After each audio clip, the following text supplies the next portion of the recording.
Yeah. I love my HBCU. And boy, I love it, love it. I love it, love it. I love my HBCU. And man, I hope my team they won one. I hope my team they won one. Yeah. Man. I hope my team they won one. I hope my team they won one. I tune into the HBCU Sports Lab to see if my team won or lost. If they lost, I'm quiet as a mouse. But if they won, keep tab. I'ma do the dab, yeah. Dr. Cavil, he know what he be talking about. Mike and Charles, they know what they be talking about. They compress the analytic data with your hip hop. If you know them like I know them, they gon' tell you if your team, if they won or lost, and who the ball. So listen to Professor, yes sir, and pay attention. This is Dr. Cavil with Inside HBCU Sports Lab with Mike Washington. Mike Washington is on assignment literally this week. He is going to make it into the show. He's in between flights, so he's going to try to hold pattern. Maybe we get him into the second segment. But Charles, as we get started, how you doing today? Doing well, Doc. Doing well. Coming off a great weekend. Had a lot of nice games, and looking forward to getting into this week's action. Got some big games sitting out there. Yeah, not quite like last week. Last week was separation. Yeah, where you get top matchups that really go into it, and the fact that they lived up to it was amazing. We got to talk about that on Sunday's show, so I won't rehash that. But you're right, there's still some big matchups, and as you start to get into conference play, it just every weekend by itself becomes important in a significant matchup in a lot of ways. But we'll see what that looks like as we move forward. Welcome to episode 319. Inside the HBCU Sports Lab radio show and podcast, the show that's covering the sporting HBCU dash for all things HBCU sports, from institutions large and small, from the NAIA to the NCAA. We share insights and information on the HBCU sports culture. HBCU athletics to facilitate the story of HBCU athletic programs in the business of HBCU sports. We simply call it the HBCU sports pedagogy. I'm your host, Dr. Kenyatta Cavil, along with my co-host, Charles Bishop. We're filming from our home studios and sending a signal live. KCOH 1230 AM studios with the Texas Radio Hall of Famer, multi-Hall of Famer, Ralph Cooper, in the beautiful home of Texas Southern University from Houston, Texas. Today's episode of Inside HBCU Sports Lab is sponsored by THG Agency, LLC. THG Agency is a company that provides sporting and educational consulting and data analytics. With that being said, what's on your mind, man? What's on your mind? Shout out to all these alumni associations with these watch parties every week. I saw Southern and Alcorn. They had a big one in Atlanta this past weekend. Jackson State had a watch party in Atlanta this weekend. Show some love to all the SWAC alumni associations, MEAC alumni associations, having watch parties, following their teams. It's cool to see. Man, I'm excited. I see Travis Hunter is likely to make his homecoming return in terms of this homecoming weekend for Jackson State. And if it works out that way, obviously he has to get through the week of practice, and he's trending in that direction. But that would be pretty cool with all the hype that he's deserved as the number one recruit coming into the program. Homecoming, when everybody's electrified, big-time matchup, that would be some sight to see in terms of what that looks like. Yeah, everybody gets an opportunity to lay eyes on Travis this weekend, so should be fun. You're talking about a team like Campbell coming in 2-0 thus far in the Big South. They're favored by some prognosticators to win the Big South this year, so it should be a great game this weekend. North Carolina A&T, those Aggies. Hold on, not I know. A&T is right. Way. A lot of folks have it, either them or the Aggies to do it. Then they have a matchup next weekend to kind of square those things around. So it'll be fascinating to see back-to-back weekends in terms of that nature. Obviously, they played North Carolina Central early this year. We know how that goes. And things are trending. Talking about another big matchup we're going to talk about on Thursday is that South Carolina State, North Carolina Central, as the Eagles hit the road to the 2021 MEAC champions. They got it done in the Celebration Bowl. So, and they just lost that game overtime last year. So it was a fascinating matchup. And I think people kind of forget that because of, obviously what South Carolina State did in terms of finishing out the deal and winning the conference. And then getting what many thought was a major upset. You know, people's focus became South Carolina State Bulldogs, rightfully so, because they got it done. But if you follow this like we did, you remember that was a matchup that could have literally, a game at least, that could have went either way. So it'll be fascinating to see. Bulldogs got a big win non-conference. Maybe feeling a little better about themselves. They're at home again, but record-wise, they've lost some tough ones and some close ones. So it's going to be fascinating to see what that looks at, how it goes. But as we get into it, let's get into some of this other news of the day. And I'll start this out. I'd be leery if I wasn't able to talk about this. Delaware State's assistant, Bryan Bossard, passes away. This is courtesy of HBCU Game Day and reported also at Delaware State. Delaware State Athletics has been informed by the family of Bryan Bossard that the Hornet assistant football coach passed away in Philadelphia this morning at the age of 55. The former Dover Delaware High School and University of Delaware football star Bossard joined the Hornet staff as a running back tight ends coach prior to an abbreviated 2020 season, which was played in spring 2021. He was quickly promoted offensive coordinator midway through the fall 21 season. Coached his first 2 games of the 22 campaign before stepping down due to his illness. In the last 2 seasons, the fall 21 season with Bossard as offensive coordinator and play caller, the Hornets averaged 27 points, 344 total yards, in addition to throwing 7 touchdown passes during that stint. So he had them obviously going in the right direction. With that, just want to have a moment of pause for the passing of Delaware State's football coach. Tragedy hits HBCUs again in form of a coaching individual. Rod Milstead did say, "I joined our players and staff along with the entire Delaware State University family in extending condolences to Bryan's family and friends," end quote, said Hornets head football coach. "I was honored that a coach with Bryan's experience and accomplishment agreed to join our staff. He made a big difference in our program during his time with us, helping me to become a better coach in addition to raising the skill level of our players," end quote. Let's pause for a moment of silence.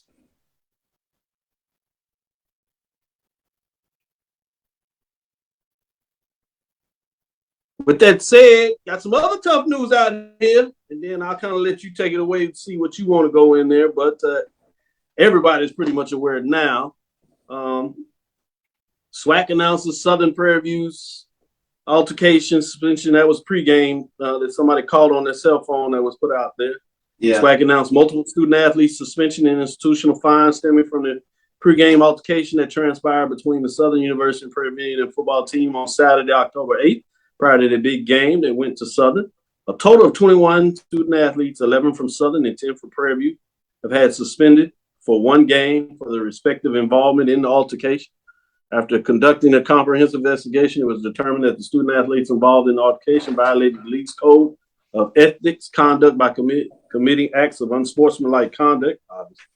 Additionally, the conference office has levied a fine against Southern in the amount of $7,500. Along with a fine against Prairie View A&M in the amount of $10,000. The league determined Prairie View failed to comply with the SWAC's game day management decorum, which led to additional PVAM fines above what you saw Southern receive, the $7,500. Southwestern Athletic Conference upholds an extreme high standard of good sportsmanship and does not condone unsportsmanlike behavior. We will continue to work diligently to provide membership institutions necessary guidelines and resources to support good sportsmanship and healthy competition, all at the same time.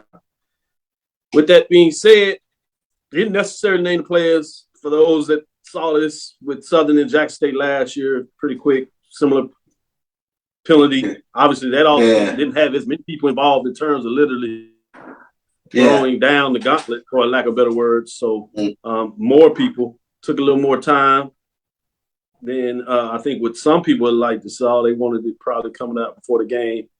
But I think it was just due diligence. Some things work out in your favor. At the end of the day, you want to beat the team full strength. That way, there are no questions, no comments, whatever. No. And if you're a team chasing a team in terms of championship, if it's really a championship quality team, they're going to find a way to get over it and rebound and find out what's going on. So in that position, it is what it is for me. Any quick thoughts you have on that? Well, I'm glad the conference took their time, to try to sort through that Zapruder film, if you will, to try to see who was all involved in the altercation. But I think the punishment was just, and we'll move forward from there. With that being said, we're going to get into some SWAC players of the week.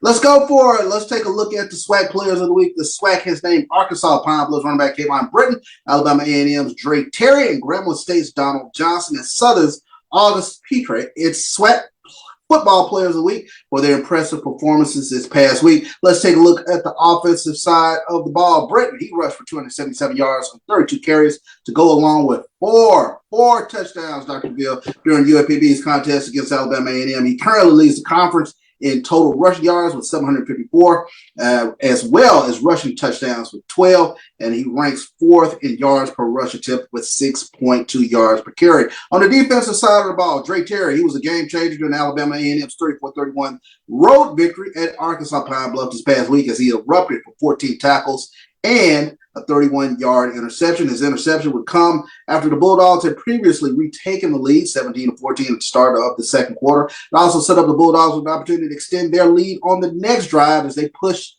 the lead to 24-14. The specialist of the week, Donald Johnson, was a key contributor for the Grambling State Tigers special teams unit this past week as he tallied 88 total punt return yards. And the newcomer, August Petrie, was the significant factor on the offensive side of the ball for Southern this past week in that huge win over Alcorn as he finished tonight with 127 yards on 4 catches to go along with a touchdown. He averaged 31.8 yards per catch while assisting the Jaguars in their 21-17 win over Alcorn this past Saturday. And those are your players of the week in the SWAC. I see you, SWAC players of the week, getting up and getting it done. Shout out to the SWAC football players of the week. With that being said, you want to get into some MEAC? Give the MEAC some love? Let's go for it. Let's look at the MEAC as North Carolina Central junior quarterback Davis Richard. He was named the MEAC Offensive Player of the Week. He, as well as Howard, junior defensive back Kenny Gout. He was the Defensive Player of the Week. Morgan State's Keith Jenkins was the Rookie of the Week. Specialist of the Week was North Carolina Central's Torricelli Simpkins. And Torricelli Simpkins, I should say, he earned the Offensive Lineman Player of the Week honors, as well as Keith Jenkins was named the Rookie of the Week. So let's take a look at the offensive side of the ball for the MEAC. Davis Richard, 6'3", 215-pound junior. He accounted for a career best, Dr. Cavil, 6 touchdowns on the Eagles' nationally televised win over Morgan State this past Thursday, throwing for 4 touchdowns and rushing for 2 more. He was 17 of 24 through the air for 217 yards in just 3 quarters of action, while also rushing 9 times for 66 yards, 7.3 yards per carry. Gallup, 6'1", 210, junior defensive back, wrapped up 16 tackles, including 11 solo in the Bison's loss to Harvard in the Truth and Service Classic. Among those 16 stops was 1 tackle for a loss for 5 yards. We take a look at Jenkins, the freshman, redshirt freshman, 6'1", 185 pounds, averaged 43 yards on 5 kickoff returns against North Carolina Central, including a 96-yard return for a touchdown in the second quarter. He currently ranks 6th nationally in kickoff returns. And we mentioned the offensive lineman of the week was Simpkins, 6'5", 310 pounds, sophomore, graded out at 93% against Morgan State, anchoring an offensive line that helped the North Carolina Central Eagles rack up, get this, Dr. Cavil, 530 yards of total offense and 59 points. He recorded 9 of them, 9 pancake blocks, and did not commit a penalty or allow a sack. Get that man some Mrs. Buttersworth for those pancake blocks, as he was Offensive Player of the Week over there in the MEAC. Oh, I love me some Mrs. Butterworth. Yeah. Boy. That pancake serve will get me in trouble. I douse it all over there real good. Let me give a shout out going outside of the MEAC SWAC. Malcolm Mays, junior quarterback for Hampton, Arlington, Texas Bowie High School up there, for those folks that know that area. After entering the game in the third quarter, Mays completed 15 of 23 passes with 208 yards and 4 touchdowns as Hampton rallied past Albany. That's Albany of New York, the Colonial, 38-37 in overtime for the first CAA Colonial win. Trailing by 14 in the fourth quarter, Mays threw touchdown passes, 43 and 5 yards, to tie the contest, and then hit Jadakiss Bonds with a 7-yard strike in overtime for the game-winning score. Kudos to Hampton Pirates getting it done for an exciting win. And that's the one I said that they won't get. Albany's won, and they found a way to get it. Boy, it was nip and tuck, but they got it done. Shout out to the Colonial Football Offensive Player of the Week of Hampton University, Malcolm Hayes, junior quarterback. I know you're about to say something there, Charles. Are you going to jump back in there with some?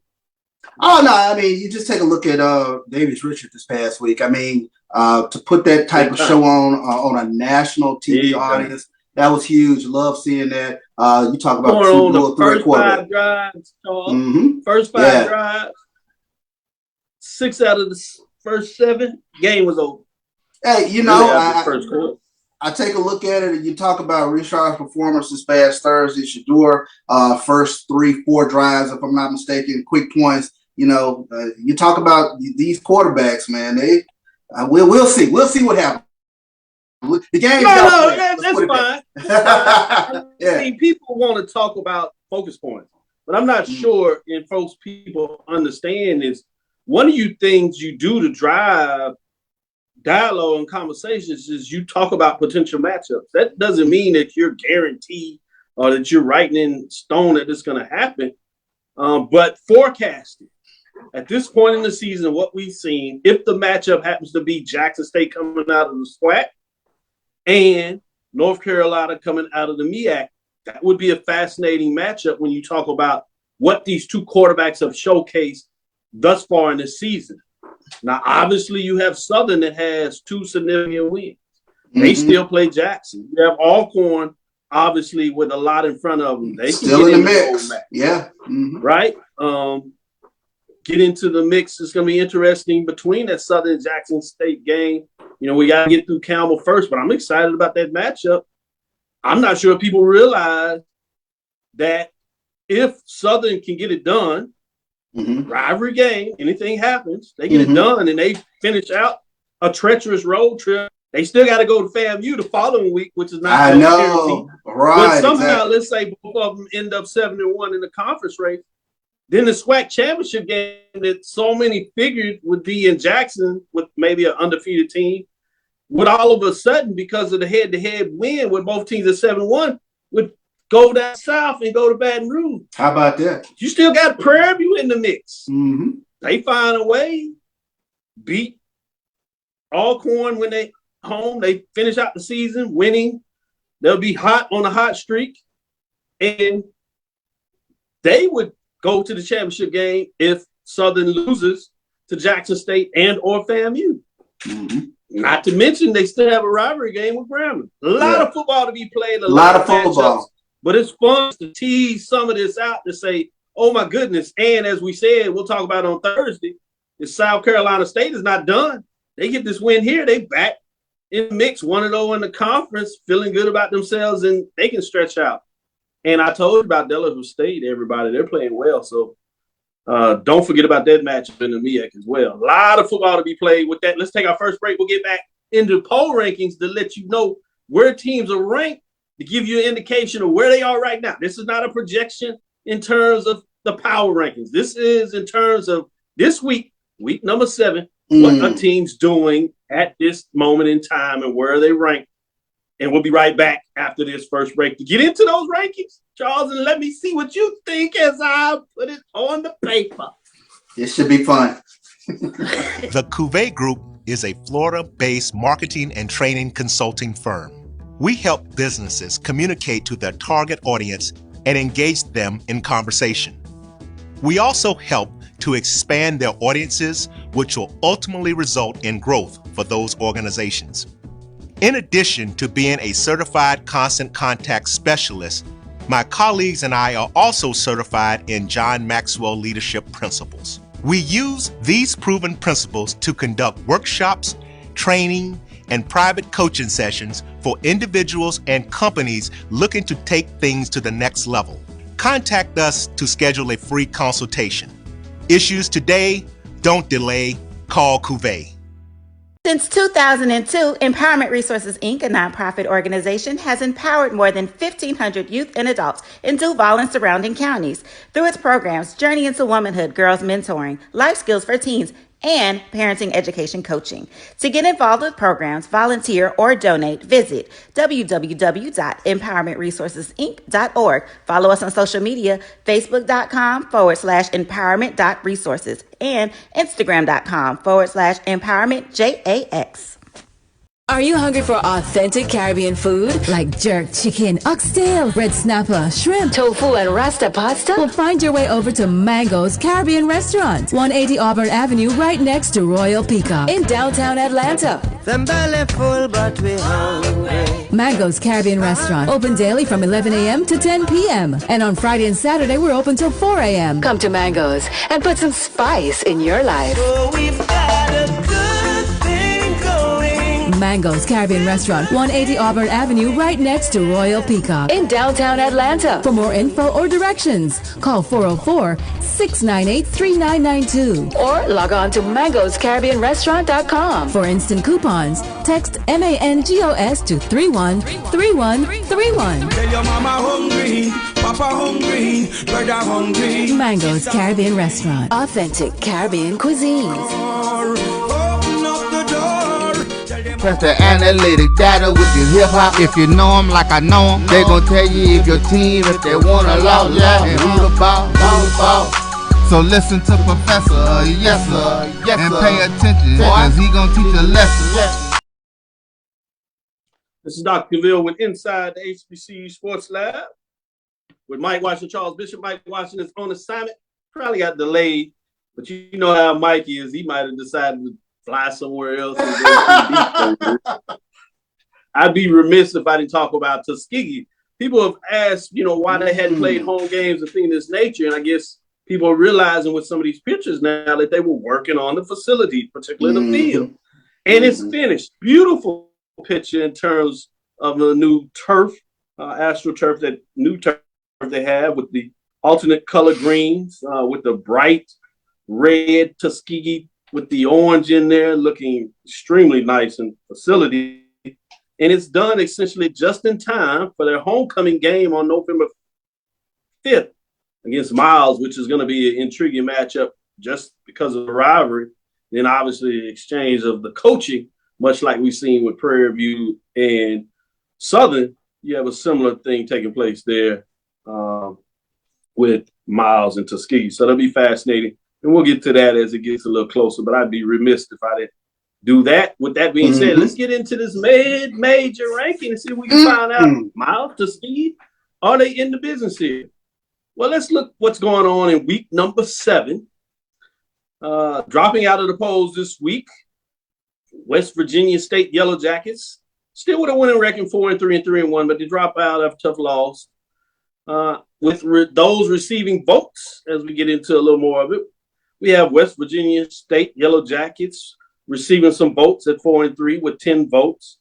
We have Savannah State Tigers that lost a tough one, but they're hanging around. They have 3 votes, 2-3 on the season with 8 points, I should say, as they are in it for receiving votes. Let's get into the top 10 and see who jumped into the top 10.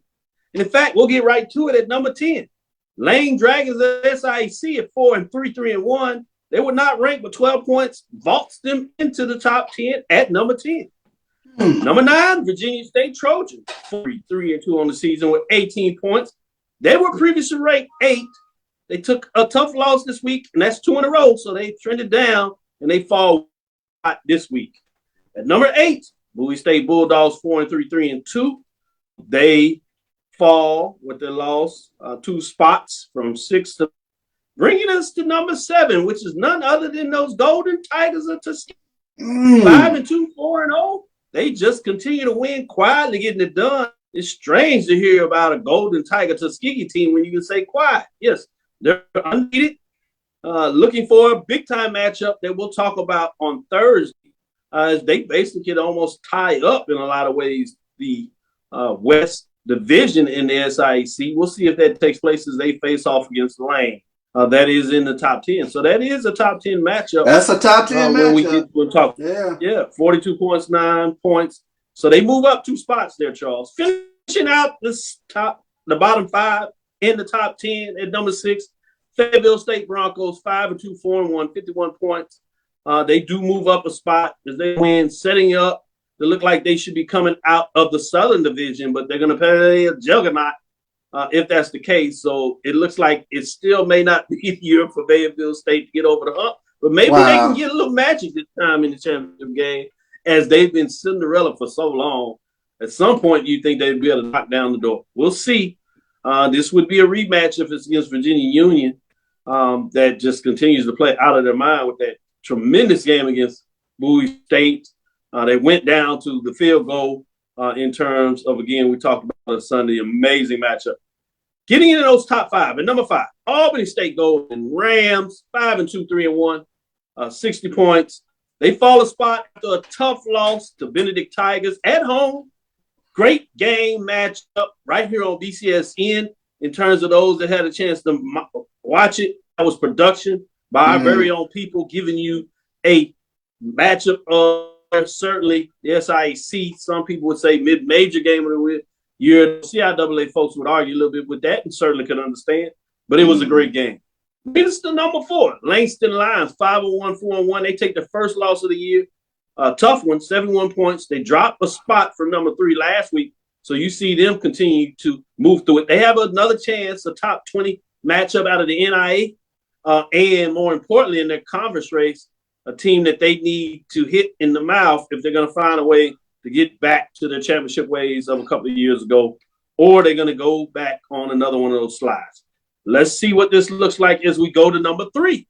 Fort Valley State Wildcats, 6-1 3-1, 82 points, move up 2 spots from number 5. Can you believe it? The Wildcats quietly, another one.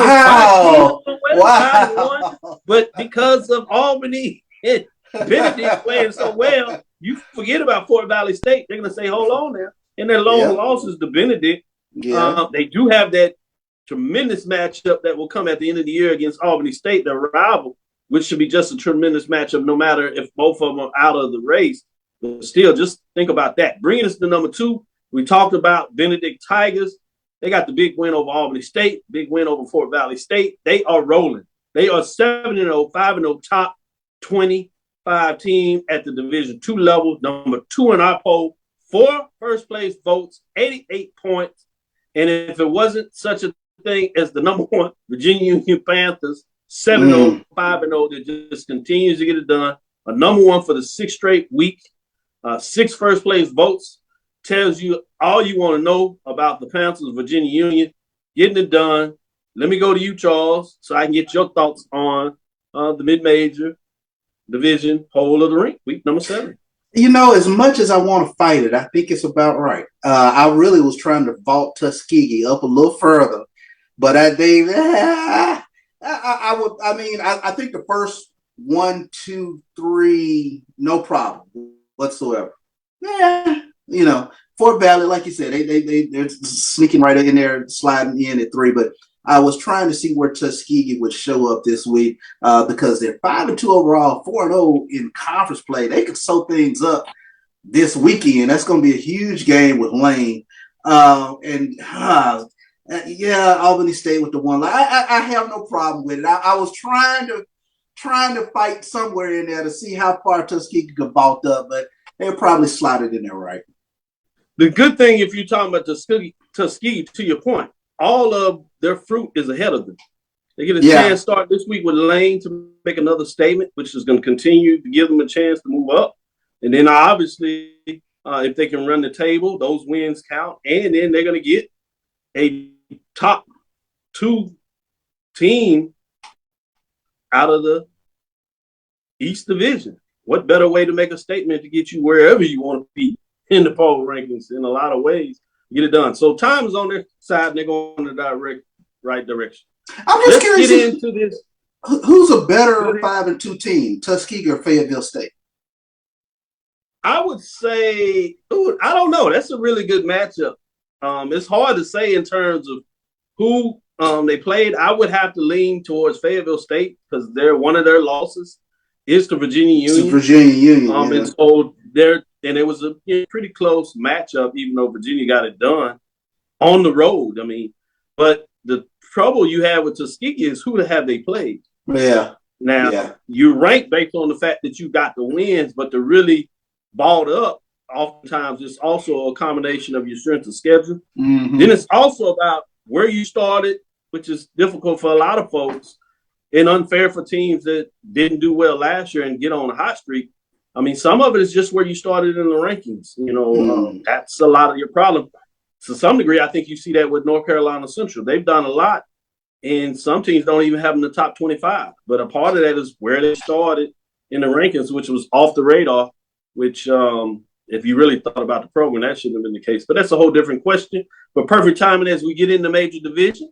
No one dropped out of this week, so we don't have to worry about that. But let's get into these receiving some votes.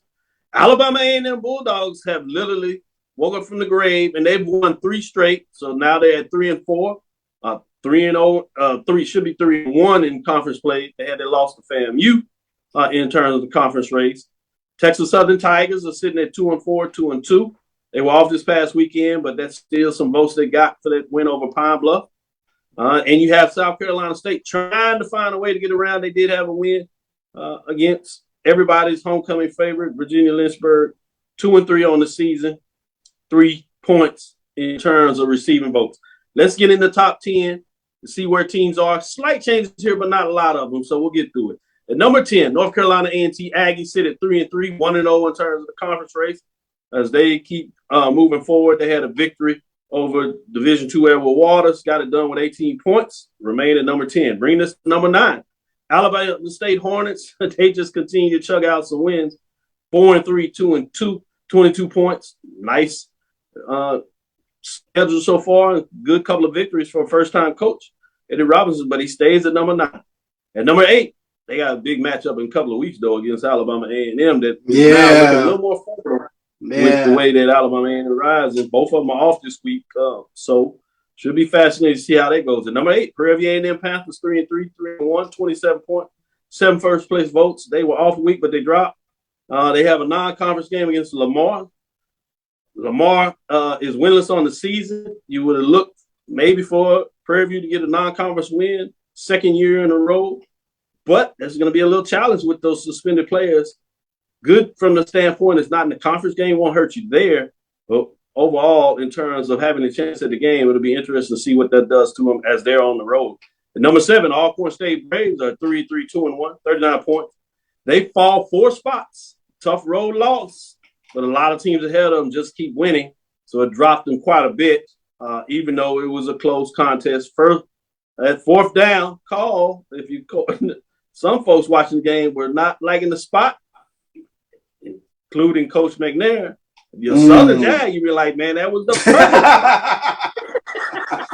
perfect. At number 6, have the Pirates 4-1-2 overall. We talked about the big win with the quarterback coming into the game and getting Offensive Player of the Week in the Colonial, letting you know that they continue to roll, surprise a lot of folks that they found a way to get 4 wins.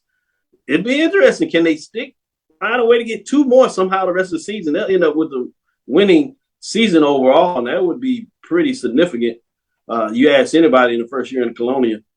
But they're in the top 10 in the rankings at this point, and they move up 2 spots. Let's get into the top 5 where it really gets good. At number 5 is none other than the Southern Jaguars. As they move up a spot, they just continue to win. Looky. 4-3, 3-1. As I said, they're itching to make that matchup with Jackson State a top 5 matchup. They homecoming. They go to everybody's favorite homecoming, it seems, this year, Virginia Lynchburg, especially the MEAC. And I guess they said if MEAC can do it, SWAC can do it too with Southern, so they getting it done. 69 points. Again, they move up 1 spot. Top 5 matchup with Jackson State. It'll be interesting to see what that looks like in 2 weeks. Number 4, Delaware State Hornets. This surprised some people, but they're just winning. 4-2, 1-0. Impressive. Conference win as they got it done, 90 points. They move up a spot, and they're going to be interesting to see what they can do as they get in the conference play. I'm telling you, folks, offensive, defensive line, this is a tough team, tough matchup. If you're in the SWAC, you want to think about a team in terms of their toughness. You want to think about Valley, but a team that maybe is a little more physical in terms of their ability to get wins, having more scholarship. And it's one of those things, if you take the time, as the coach had that time to build, maybe you can see what Valley can do over some period of time. Fascinating to see what that looks like. Getting us to number 3. Florida A&M Rattlers, 5-2, 3-1, 91 points. They dropped a spot after a close win, but it was on the road against the icon program that everyone talks about. Grambling, they got back the G's. Kudos for Grambling doing things right, as the coach said, and were valiant in that loss. I know that doesn't go much for Grambling folks, but credit to FAMU in terms of being able to get the win. It's intriguing to me of how folks talk about you getting a win. I'm like, I don't think y'all understand. The other team is trying to win too. Yeah, I know you all think y'all got superior talent, whatever, but people are putting game plans to try to win a game, and it's tough to win on the road. So interesting there, but it is what it is. Bringing us to number 2, North Carolina Central Eagles, 5-1, 1-0. They got the bright lights and they showed out. And you know how you influence anytime you're on television, right? You're the lone person watching the game. I mean, long game for everybody to watch. You show out. You tend to get a little more kudos because you're the flavor. When everybody's watching, they move up 2 spots. North Carolina Central Eagles, 5-1, 1-0, to get back off the mat and open up conference play and make a statement. But they got a big one this week. Can they get the monkey off the back in terms of South Carolina State and Coach Buddy Pugh? It is just tough no matter what their season is going like. And we'll see what that looks like for them. Bringing us to number 1, Jackson State Tigers, 6-0. 4-0, and they just continue to roll 12 first for the folks. Jackson State is frustrating so many folks. People are just talking about how they winning games now. And it's fascinating to me in so many different ways, but they're number 1. Until somebody gets it done, they're number 1. I do get excited about the matchup this weekend just because it's, again, I like the fact, not because they're playing the non-conference. Campbell, I'm not all that excited about them. They don't even have a winning record, but they are solid. But the fact that they're matched up against a couple of other key HBCUs, one in terms of conference race, one they already play out of the MEAC. We talked about what that looks like, and now Jackson State. So just that uniqueness is more of an interest to me, but it'll be fascinating. With that being said, let me go to you, Charles. Let me know your thoughts on the top 10 poll rankings of major division. Well, you know what? Number 1. As you were talking about it, not only was that little controversial spot of the ball, if you will, with Southern and Alcorn, but FAMU and Grambling, that offensive pass interference there at the end, ooh, that was a little touchy. So I got same thing with that 4th and 1. Yeah, I can make it real simple for you. If you're a FAMU person, you're like, great call. Great call. Exactly what you do. You saw the push off, the goof falls back, flag, the team. If you grab me, be like, man, they were tussling. They do that all the time. You know, it depends on who you want to cheer for. That's all. That's it. But that should be a very interesting matchup with Southern slowly creeping up the polls there. They got Jackson State and FAMU back-to-back weekends. I think for me, this is another prove it to me weekend with Delaware State. They proved it to me with the whooping of Norfolk State, but they got Howard. So we've seen Delaware State get some traction, and then there's that inexplicable loss, and then the wheels come off. So I'm still wanting to be sure that this is a true Delaware State that is solid on both sides of the ball. So I'm paying particular attention to that game this weekend against Howard. But I think you got the polls right this week. Southern Jacks, they got a couple top 10 wins there over Alcorn and Prairie View, and North Carolina A&T, they're quietly creeping back in the polls there. We'll see what they get done over there in conference play. And then I think the eyes of the world will be watching Jackson State and Campbell this weekend. Jackson State has a pretty big chip on their shoulder because they're hearing all this, oh, y'all got Campbell. Relax. All right. Chill out. All right. North Dakota State or something. Yeah, okay. But they're not even ranked in the top 25. But hey, who am I? Maybe I'm wrong. We could be BDM. We'll just play it up. Hey, it's Campbell. Hey, we say, let's get into this break. So, right? We can play it up too. Let's get into this break and get into the March of Sport. We'll be right back on the other side, and we'll get into some of these mid-major games of the week. Not that intriguing based on what happened last week, so we'll get through that pretty fast, and then we'll spend some time on the major division. Stick with us. We'll be right back after this break. The human voice has always connected audiences with experiences. Major brands all across America have trusted Cover's voice time and time again. Conversational, powerhouse, intelligent, and sincere. That's the voice you need for your creative marketing process. KEAVERSVOICE.com. Cover's Voice, Cover's Voice, CoversVoice.com. Always on, all the time. Shop Velvet Online Women's Boutique to spice up your closet with trendy, unique looks. We have fashionable and chic looks at very affordable prices. Velvet Boutique offers free shipping all year long on all orders. Shop online at www.melvetboutique.com. That's www.melvetboutique.com. Like us on Facebook and follow us on Instagram. Shop Velvet Online Women's Boutique.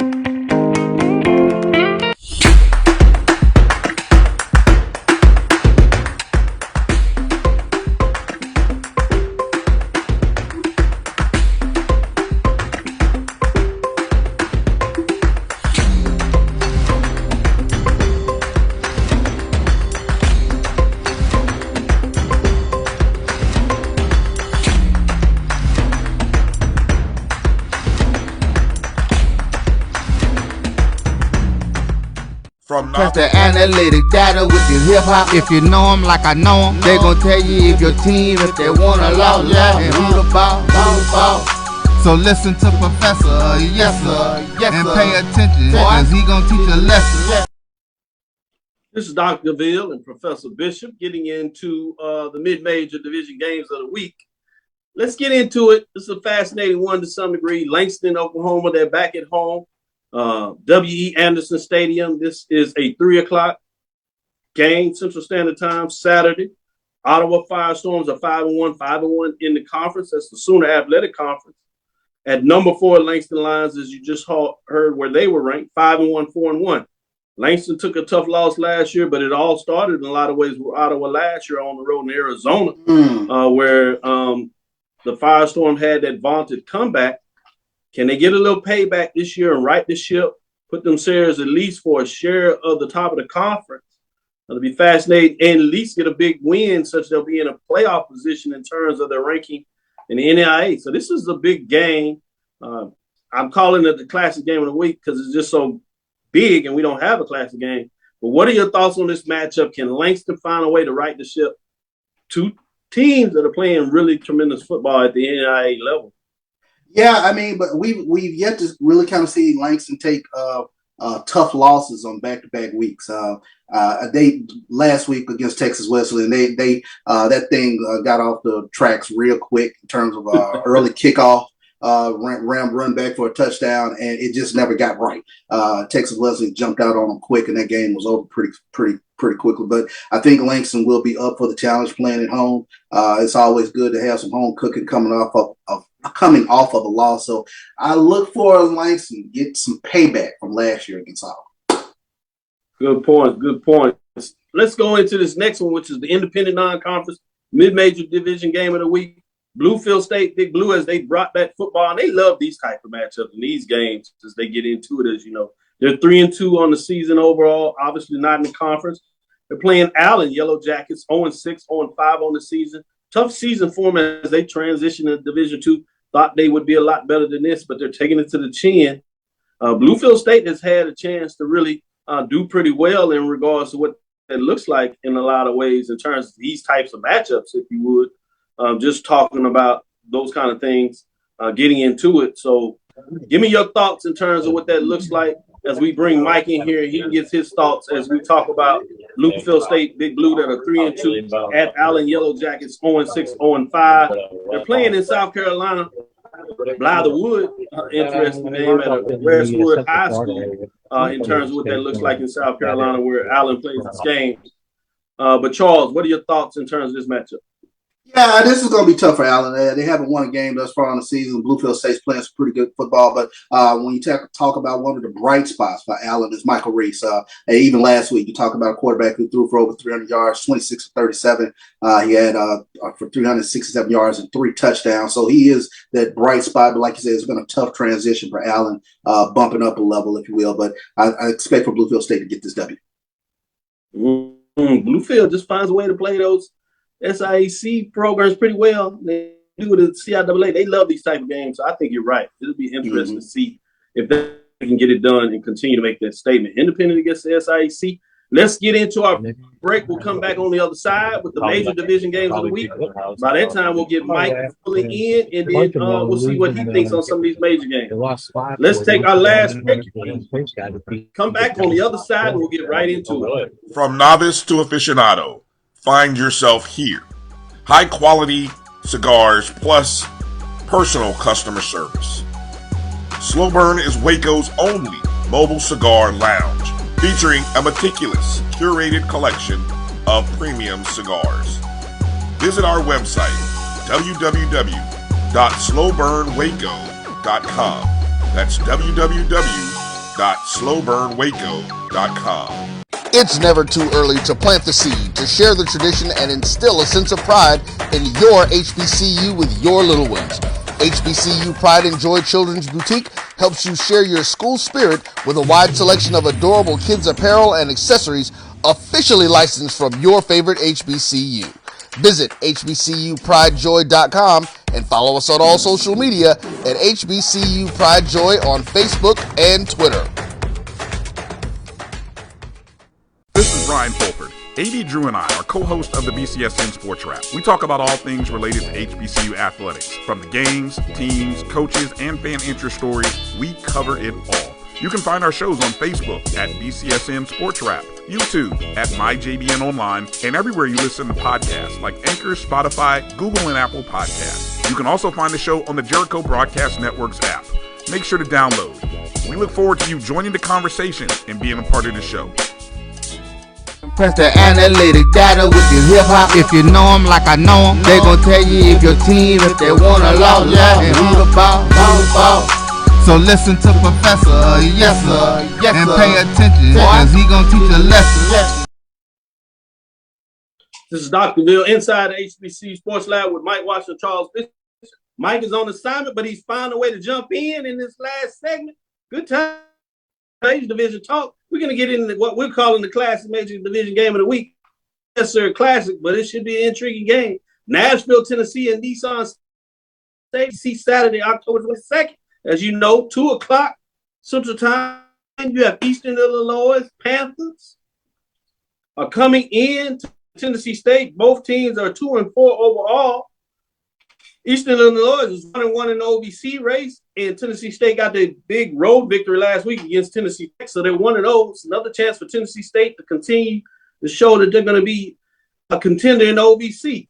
Charles, starting with you, what are your thoughts?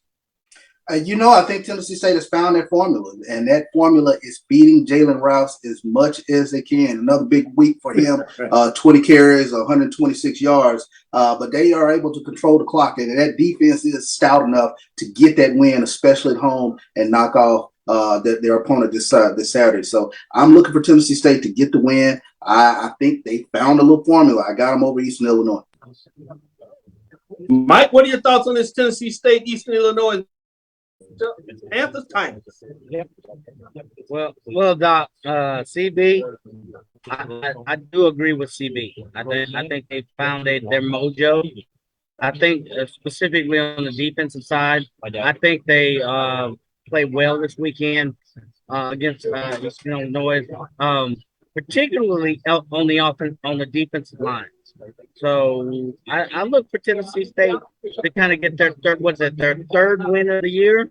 So I think they found their mojo. Let me stick with you, Mike, and we're going to go to Moon Township, Pennsylvania. Big South matchup. Number 10, North Carolina A&T State Aggies. Similar to Tennessee State. 1-0 in the conference race in the Big South. 3-3 overall. They're at Robert Morris Colonials. 0-6, 0-2 on the season. Yeah, it's a road trip, but this is team winless. And Aggies continue to march to show that they're going to be part of the top of the Big South. What are your thoughts on this matchup, Mike? I don't know. I think the Aggies get a win out of this one. I really do. I'm serious. They've had their season has been like a roller coaster, up and down. Defense constant, defense not constant. I see them possibly getting a win this weekend. Good stuff. Good stuff. Let me go to you, Charles. A&T, number 10.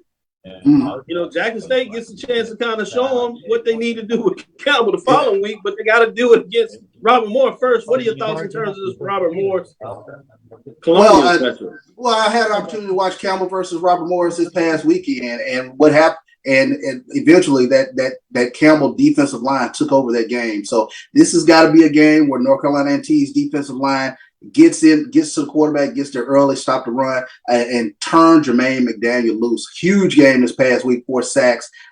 He's got to have a huge game in this one, but I think A&T has more than enough talent to take out Robert Morris. Stay with you, Charles, and we're going to go with one of the games people are talking about. We are going to break it down. That's Jackson, Mississippi Veterans Memorial Stadium homecoming. SWAC, we got Camels out of the Big South coming in at 4-2, 2-0. At number 1, Jackson State Tigers, 6-0, 4-0 in terms of Dr. Cavil's rankings. It's on ESPN Plus at 2 o'clock. What are your thoughts in terms of this matchup, Charles? I say it week in, week out, and Dennis Thurman I trust. I expect for that Jackson State defense to do what they do in terms of stopping the run. I think a lot of people question what are they going to do. And this is going to be probably the biggest, most athletic, physical offensive line that they'll see this season with Campbell. But the thing about Jackson State is they have tremendous depth. They're going to rotate a lot of that defensive line in and out of the game. And then you finally get an opportunity to see Travis Hunter and what's things that he can do in terms of shutting down a side of the field. So it's going to be a tough matchup trying to stop this vaunted Campbell offense. They come in on a 3-game win streak, and they've seemingly found a formula, especially with their quarterback and the defensive lineman. And I had it written down here in front of me, and I don't have it with me right now, but I believe the young man's name is Brevin Allen on the defensive line. Jackson State has to be able to keep him off of Shedeur Sanders, but the key for Jackson State's offense, get the ball out of Shedeur's hands, find those guys underneath, and continue to run the rock. They've been doing a tremendous job in terms of running the football this past season. They have 3 running backs, and I call them androgynous because they all have the exact same skill set. They can run in between the tackles, they can bounce it outside, and they all catch the ball out of the backfield, and it makes for a very, very tough offense to stop. Charles broke it down. Mike, anything additional that you want to add to that matchup between the Campbells and Jackson State? I don't think I can add anything to that. The only thing I would say is balance. If you look at Jackson State, the last 2 or 3 games, balance between the run and the pass. Backs coming out of the field, backs receiving the ball, play a run pass option. I think if they keep that balance and that defense, if that defense shows up, I think they have a good chance to be very competitive in this game. Charles said, and Dennis Thurman, we touched, and that defensive line I trust.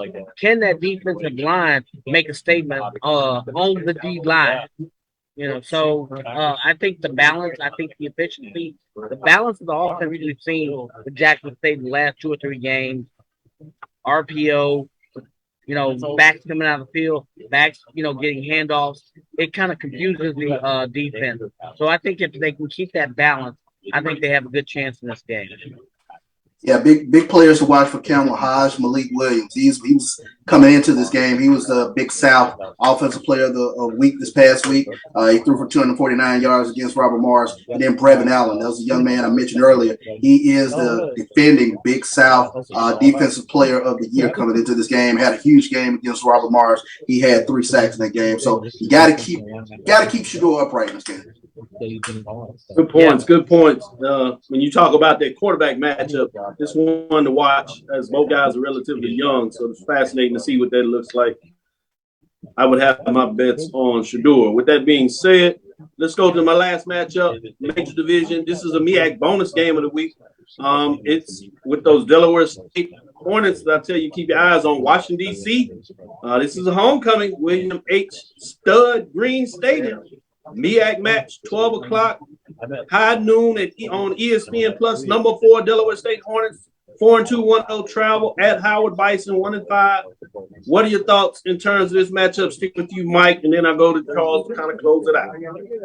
Shoot, I'm going with Delaware State. I'm tired of I'm going against Delaware State. I'm going with Delaware State on this one. So they've risen to the number 2, number 3 offense in the MEAC. I'm going with Delaware State against Howard. So that may be an upset in some eyes, but I'm going with I'm gonna stick with Delaware State. Their defense has risen also as well. Yeah, some people just may not be paying a lot of attention to Delaware State, but they're ranked number 4. Yes, Howard their homecoming, and they have a lot of the method and the energy, but Hornets playing some good football. So great points you're making there. Let me go to Charles and see what he thinks in terms of this matchup. It used to be a good thing to invite Delaware State for your homecoming, but not this year. This is a solid football team. This is a team, and I think Mike mentioned when you talk about balance on the offensive side of the ball and then a stingy defense. So I think this is going to be a win for the Hornets. I said they had to prove it to me, and I expect for them to prove it to me again this week. Great points by both of y'all, and that'll do it for us today. Thank you for listening to Inside the HBCU Sports Lab. Make sure you share our podcast with your friends and colleagues. I am Dr. Kenyatta Cavil, the Dean of HBCU Sports, coming from inside the lab in the College of HBCU Sports with Mike Washington and Charles Bishop.